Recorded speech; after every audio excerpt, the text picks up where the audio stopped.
Hi, welcome to our poster presentation titled Graduate Preparation of an Interdisciplinary Program for Developing Culturally Competent Applied Behavior Analytics Scholars.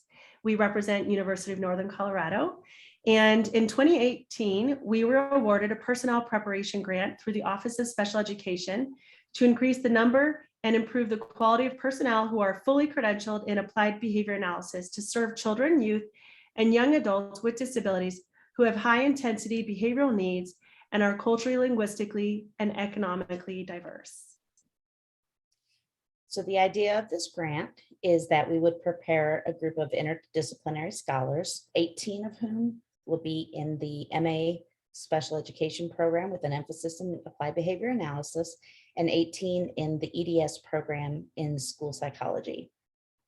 Our program includes 7 courses that follow along with the BACB 5th edition task list, and they cover philosophical underpinnings of ABA, concepts and principles of ABA, measurement and experimental design, functional behavior assessment, behavioral interventions, ethics, and various applications of ABA. In addition, we also offer a culturally responsive ABA practicum, where students work in schools and community settings to apply ABA practices under supervision with an emphasis on serving culturally, linguistically, and economically diverse children.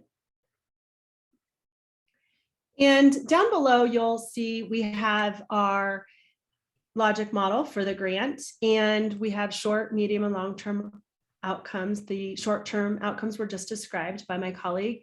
Our medium outcomes were increased number of qualified special educators and school psychologists who are knowledgeable and skilled at educating children and youth with disabilities who exhibit problem behaviors and are culturally, linguistically, and economically diverse. We also sought to increase the quality and quantity of research related to the area of culturally responsive ABA practices. And finally, we wanted to increase professional development related to effectively serving children and youth with disabilities who exhibit problem behaviors, are also culturally, linguistically, and economically diverse, and their family.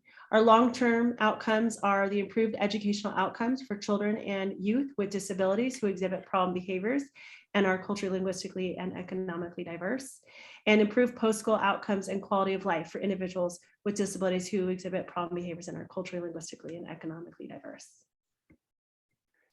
So we've included some of the main takeaways from our project on this poster. The first takeaway involves redefining social validity and differentiating social validity from stakeholder buy-in. So rather than me as a behavior analyst encouraging other stakeholders to quote unquote buy into my interventions, ensuring every stakeholder has a seat at the table when we're defining behaviors to target for behavior change procedures, conceptualizing, implementing interventions, collecting data, analyzing student progress, and adapting interventions to best fit student or client needs. So just ensuring stakeholders have a seat at the table every step of the process. Also, we know that behavior service provision is inherently collaborative. We try to model that through our program, ensuring students from our school psychology and special education programs go through courses together to model that commitment to ongoing collaboration, which we know is a great way to promote skill generalization and maintenance for our students and clients. Finally, kind of where we want to go, there's still a lot that we need to learn about culturally responsive service provision, specifically how to provide sustainable culturally responsive services within school settings with inherent variability due to educator time restraints, resources, expertise, knowledge, all of those variables that make school-based service provision just very challenging. And we hope you enjoyed our poster. Thank you for joining. If you want any additional information, including a larger print of our logic model or anything else, please contact me, Dr. Tracy Gershwin at University of Northern Colorado. My email is below, tracy.gershwin@unco.edu. Thank you very much. Bye.